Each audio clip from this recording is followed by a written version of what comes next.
Welcome back. ಇದು case ಮನ್ನಾ ಭಾಗ್ಯದ story. ತಮ್ಮ ಮೇಲಿನ ಕೇಸ್ ತೆರವಿಗೆ ಮುಂದಾಗಿದ್ದಾರೆ ಕಾಂಗ್ರೆಸ್ನ ನಾಯಕರುಗಳು. ಈ ಹಿಂದೆ ಏನ್ ಕೇಂದ್ರ ಸರ್ಕಾರದ ವಿರುದ್ಧ ಈ ಮೇಕೆದಾಟು ಹೋರಾಟವನ್ನ ನಡೆಸಿದ್ರಲ್ಲ, ಆ ಸಂದರ್ಭದಲ್ಲಿ ಕೊರೋನಾ ಸಂಕಷ್ಟದ ಕಾಲ ಇತ್ತು. ಆ ಸಂದರ್ಭದಲ್ಲಿ ಸಾಕಷ್ಟು ಕೇಸ್ಗಳು ಈ ಸದ್ಯಕ್ಕಿರುವಂತಹ ರಾಜ್ಯ ಸರ್ಕಾರದ ಸಾಕಷ್ಟು ನಾಯಕರುಗಳ ಮೇಲೆ ಆಗಿತ್ತು. ಈ ಮೇಕೆದಾಟು ಪ್ರತಿಭಟನೆ ವೇಳೆ ಕೊರೋನಾ ನಿಯಮಗಳನ್ನ ಉಲ್ಲಂಘನೆ ಮಾಡಿದ್ದಾರೆ ಅನ್ನೋ ಸಾಕಷ್ಟು ಕೇಸ್ಗಳು ಪ್ರಮುಖ ನಾಯಕರುಗಳ ಮೇಲೆ, ಜೊತೆಗೆ ಅಲ್ಲಿ ಭಾಗಿಯಾಗಿದ್ದಂತಹ ಹೋರಾಟಗಾರರ ಮೇಲೂ ಕೂಡ ಇದ್ವು. ಬಿಜೆಪಿ ಸರ್ಕಾರ ಇದ್ದಾಗ 10 ಕೇಸ್ಗಳು ದಾಖಲಾಗಿದ್ವು. ಪ್ರಮುಖವಾಗಿ ಡಿಕೆ ಶಿವಕುಮಾರ್ ಅವರು, ಸಿದ್ದರಾಮಯ್ಯನವರು, ಪರಮೇಶ್ವರ್ ಅವರಿಗೆ ಆ ಸಂದರ್ಭದಲ್ಲಿ ಕೇಸ್ ದಾಖಲಾಗಿ ನೋಟಿಸ್ಗಳು ಕೂಡ ಬಂದಿದ್ವು. ಇದೀಗ ಕೇಸ್ ವಾಪಸ್ಗೆ ಸಂಪುಟ ಉಪಸಮಿತಿಯನ್ನ ರಚನೆ ಮಾಡೋದಕ್ಕೆ ಸರ್ಕಾರ ಮುಂದಾಗಿದೆ. ಕೋರ್ಟ್ ಒಂದ್ ಕಡೆ ನೋಟಿಸ್ ಅನ್ನ ಜಾರಿ ಮಾಡಿದೆ ಇದೇ ಪ್ರಕರಣಗಳಿಗೆ ಸಂಬಂಧಪಟ್ಟ ಹಾಗೆ. ಆ ಹಿನ್ನೆಲೆಯಲ್ಲಿ ರಂಗೋಲಿ ಕೆಳಗೆ ರಾಜ್ಯ ಸರ್ಕಾರ ತೂರುವಂತಹ ಕೆಲಸವನ್ನ ಮಾಡ್ತಾ ಇದೆ.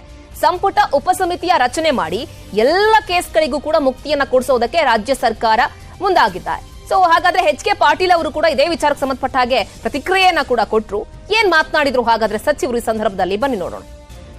ರಾಜ್ಯದ ವಿವಿಧ ನ್ಯಾಯಾಲಯಗಳಲ್ಲಿ ವಿಚಾರಣೆಯಲ್ಲಿರ್ತಕ್ಕಂಥ ಪ್ರಕರಣಗಳನ್ನು ಹಿಂಪಡೆಯುವುದಕ್ಕೆ ಪರಿಶೀಲನೆ ಮಾಡೋದರ ಸಲುವಾಗಿ ಸಚಿವ ಸಂಪುಟದ ಉಪಸಮಿತಿಯೊಂದನ್ನು ನೇಮಿಸಬೇಕು ಅಂಥೇಳಿ ನಿರ್ಣಯ ಮಾಡಲಾಗಿದೆ. ಅದರ ಉಪಸಮಿತಿ ರಚನೆ ಮಾಡೋದರ ಸಲುವಾಗಿ ಸನ್ಮಾನ್ಯ ಮುಖ್ಯಮಂತ್ರಿಗಳಿಗೆ ಆ ಉಪಸಮಿತಿ ಸದಸ್ಯರನ್ನು ಮಾಡೋದಕ್ಕೆ ಅಧಿಕಾರವನ್ನು ನೀಡಲಾಗಿದೆ. ಯಾರೇ ಇರಲಿ, ಯಾವುದೇ ಸಂಘಟನೆಯವರಿರಲಿ, ಆ ಸಂಘಟನೆಯವರು ನಿರಪರಾಧಿಗಳು, ತಪ್ಪು ಆರೋಪಗಳನ್ನು ಮಾಡಲಾಗಿದೆ ಅಥವಾ ಪ್ರಕರಣಗಳನ್ನು ದಾಖಲು ಮಾಡಲಾಗಿದೆ, ಅನ್ಯಾಯ ಮಾಡಲಾಗಿದೆ ಅನ್ನೋದು ಏನು ಕಂಡು ಬಂದರೆ ಈ ಉಪಸಮಿತಿ ಅವುಗಳನ್ನು ಪರಿಗಣನೆಗೆ ತೆಗೆದುಕೊಳ್ತದೆ. ಎಲ್ಲರೂ, ಎವ್ರಿವನ್. ಈ ಬಗ್ಗೆ ಮತ್ತಷ್ಟು ಮಾಹಿತಿಯನ್ನು ಕೊಡ್ಲಿಕ್ಕೆ ನೇರ ಸಂಪರ್ಕದಲ್ಲಿ ಜಾಯ್ನ್ ಆಗ್ತಾ ಇದ್ದಾರೆ ನಮ್ಮ ಪ್ರತಿನಿಧಿ ಹೆಬ್ಬಾಕ ತಿಮ್ಮೇಗೌಡ. ಈಗ ಪ್ರಮುಖವಾಗಿ ಈ ಹಿಂದೆ ಮೇಕೆದಾಟು ವಿಚಾರದ ಸಂಬಂಧಪಟ್ಟಾಗೆ ಹೋರಾಟಗಳನ್ನು ನಡೆಸುವಂತಹ ಸಂದರ್ಭದಲ್ಲಿ 10 ಕೇಸ್ಗಳು ದಾಖಲಾಗಿತ್ತು, ಅದು ಗೊತ್ತಿರುವಂತಹ ವಿಚಾರ. ಈಗ ರಾಜ್ಯ ಸರ್ಕಾರದ ಪ್ಲಾನ್ ಏನು, ಜೊತೆಗೆ ಯಾವ ಸಂದರ್ಭದಲ್ಲಿ ಈ ಸಂಪುಟ ಉಪಸಮಿತಿಯನ್ನು ರಚನೆ ಮಾಡಲಾಗುತ್ತೆ, ಸರ್ಕಾರದ ಪ್ಲಾನ್ ಏನು ಹಾಗಾದ್ರೆ ಅಂತ? ಶ್ರುತಿ, ಬಹಳ ಮುಖ್ಯವಾಗಿ ನಿನ್ನೆ ನಡೆದಂತ ಸಿಎಂ ಸಿದ್ದರಾಮಯ್ಯನವರ ನೇತೃತ್ವದಲ್ಲಿ ನಡೆದಂತ ಸಚಿವ ಸಂಪುಟ ಸಭೆ ಇದೆಯಲ್ಲ, ಅದು ಅತ್ಯಂತ ಮಹತ್ವದಂತೂ. ಅದರಲ್ಲೂ ಕೂಡ ಬಹಳ ಮುಖ್ಯವಾಗಿ 15 ಪ್ರಮುಖ ವಿಚಾರಗಳನ್ನ, 15 ಪ್ರಮುಖವಾದಂತ ನಿರ್ಣಯಗಳನ್ನ ಕೈಗೊಂಡಿರ್ತಕ್ಕಂಥದ್ದು. ಅದರಲ್ಲಿ ಬಹಳ ಮುಖ್ಯವಾಗಿ ರೈತರು, ಹೋರಾಟಗಾರರು, ಕನ್ನಡ ಪರ ಹೋರಾಟಗಾರರ ಮೇಲಿನ ಕೇಸ್ಗಳನ್ನ ವಾಪಸ್ ಪಡೆಯುವಂತ ನಿಟ್ಟಿನಲ್ಲಿ ಉಪಸಮಿತಿಯೊಂದನ್ನ ರಚನೆ ಮಾಡೋದಕ್ಕೆ ನಿನ್ನೆ ಸಚಿವ ಸಂಪುಟ ಸಭೆಯಲ್ಲಿ ಮಹತ್ವದ ನಿರ್ಧಾರವನ್ನ ಕೈಗೊಂಡಿರ್ತಕ್ಕಂಥದ್ದು.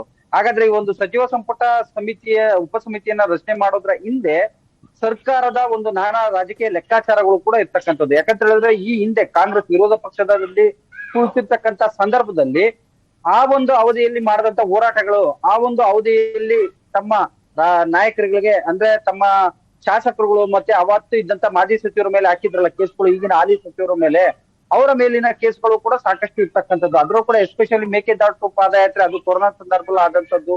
ಮತ್ತೊಂದ್ ಕಡೆಯಾಗಿ ಏನು ಗ್ಯಾಸ್ ಬೆಲೆ ಏರಿಕೆ ವಿರೋಧಿಸಿ ಸಿದ್ದರಾಮಯ್ಯ ನೇತೃತ್ವದಲ್ಲಿ ನಡೆದಂತ ಒಂದು ಪ್ರತಿಭಟನೆ ವಿಚಾರವಾಗಿರ್ಬೋದು. ಮತ್ತೊಂದ್ ಕಡೆಗೆ ಇಡೀ ರಾಜ್ಯಾದ್ಯಂತ ಕೆಲ ಸಚಿವರುಗಳು, ಶಾಸಕರು ನಡೆಸಿದಂತ ಹೋರಾಟದ ಸಂದರ್ಭದಲ್ಲಿ ತಮ್ಮ ಕ್ಷೇತ್ರಗಳಲ್ಲಿ ಹಾಕಿರ್ತಕ್ಕಂಥ ಕಾರ್ಯಕರ್ತರು, ಮುಖಂಡರ ಮೇಲೆ ಹಾಕಿರ್ತಕ್ಕಂಥ ಕೇಸ್ಗಳಿದ್ದಾವಲ್ಲ, ಅವುಗಳೆಲ್ಲವನ್ನು ಕೂಡ ವಾಪಸ್ ಪಡೆಯುವಂತ ನಿಟ್ಟಲ್ಲಿ ಇದೀಗ ಸರ್ಕಾರದ ಮೇಲೆ ಒತ್ತಡವನ್ನ ಹೇರಲಾಗ್ತಾ ಇದೆ. ಸೊ ಹೀಗಾಗಿ ಜಾಣ ನಡೆಯನ್ನ ಇಟ್ಟಿರ್ತಕ್ಕಂಥ ರಾಜ್ಯ ಸರ್ಕಾರ ಇದೀಗ ಕನ್ನಡಪರ ಸಂಘಟನೆಗಳ ಒಂದು ವಿಶ್ವಾಸವನ್ನು ಗಳಿಸ್ಬೇಕು, ರೈತರ ಒಂದು ವಿಶ್ವಾಸವನ್ನು ಕೂಡ ಗಳಿಸ್ಬೇಕು, ಹೋರಾಟಗಾರರ ವಿಶ್ವಾಸವನ್ನು ಕೂಡ ಗಳಿಸ್ಬೇಕು.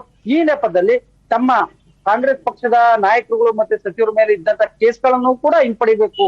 ಈ ರೀತಿಯಾಗಿ ಒಂದೇ ಕಲ್ಲಲ್ಲಿ 4-5 ಹಕ್ಕಿಗಳನ್ನ ಹೊಡೆದಂತಾಗ್ಬೇಕು ಅನ್ನುವಂತ ನಿಟ್ಟಿನಲ್ಲಿ ಈ ರೀತಿಯಾದಂತಹ ಒಂದು ಉಪಸಮಿತಿಯೊಂದನ್ನ ರಚನೆ ಮಾಡೋದಕ್ಕೆ ನಿನ್ನೆ ತೀರ್ಮಾನವನ್ನ ಕೈಗೊಂಡಿರ್ತಕ್ಕಂಥದ್ದು. ಈ ಒಂದು ಉಪಸಮಿತಿಯನ್ನ ರಚನೆ ಮಾಡೋದಕ್ಕೆ ಸಂಪೂರ್ಣವಾಗಿ ಸಿಎಂಗೆ ಅಧಿಕಾರವನ್ನ ನೀಡಲಾಗಿದೆ. ಅಂದ್ರೆ ಸಿಎಂ ಅವರೇ ಯಾರನ್ನ ಅಧ್ಯಕ್ಷರನ್ನಾಗಿ ಮಾಡ್ಬೇಕು, ಮತ್ತೆ ಈ ಒಂದು ಉಪಸಮಿತಿಯಲ್ಲಿ ಯಾರೆಲ್ಲ ಸಚಿವರು ಮತ್ತೆ ಶಾಸಕರು ಇರ್ತಾರೆ ಅನ್ನೋದ್ರ ಮುಖ್ಯಮಂತ್ರಿ ಸಿದ್ದರಾಮಯ್ಯನವರೇ ತೀರ್ಮಾನ ಮಾಡ್ತಾರೆ ಅನ್ನುವಂಥದ್ದನ್ನ ನಿನ್ನೆ ಕಾನೂನು ಸಚಿವ ಎಚ್.ಕೆ. ಪಾಟೀಲ್ ಅವರು ತಿಳಿಸಿರ್ತಕ್ಕಂಥದ್ದು. ಸೊ ಹೀಗಾಗಿ ಒಂದು ಸರ್ಕಾರದ ನಡೆಯನ್ನ ನೋಡ್ತಾ ಹೋದ್ರೆ ಕೆಲವೊಂದ್ ಕಡೆಗೆ ಇತ್ತೀಚೆಗೆ ಕೋರ್ಟ್ ಕೆಲವೊಂದು ಶಾಸಕರ ವಿರುದ್ಧ ಅಂದ್ರೆ ಕೆಲವೊಂದು ಶಾಸಕರು ಸಚಿವರಿಗೆ ನೋಟಿಸ್ ಅನ್ನ ಜಾರಿ ಮಾಡಿತ್ತಲ್ಲ, ಅಂದ್ರೆ ಪ್ರತಿಭಟನೆ ಸಂದರ್ಭದಲ್ಲಿ, ಮತ್ತೊಂದ್ ಕಡೆಗೆ ಅವ್ರ ವಿರುದ್ಧ ಕೇಸ್ಗಳಿಗೆ ಸಂಬಂಧಪಟ್ಟಂತೆ.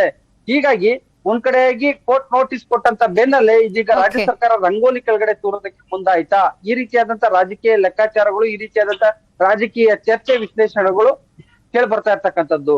ಶ್ರುತಿ, ಓಕೆ ತಿಮ್ಮೇಗೌಡ, ಥ್ಯಾಂಕ್ ಯು ತಮ್ಮ ಈ ಕ್ಷಣದ ಅಪ್ಡೇಟ್ಸ್ಗಾಗಿ.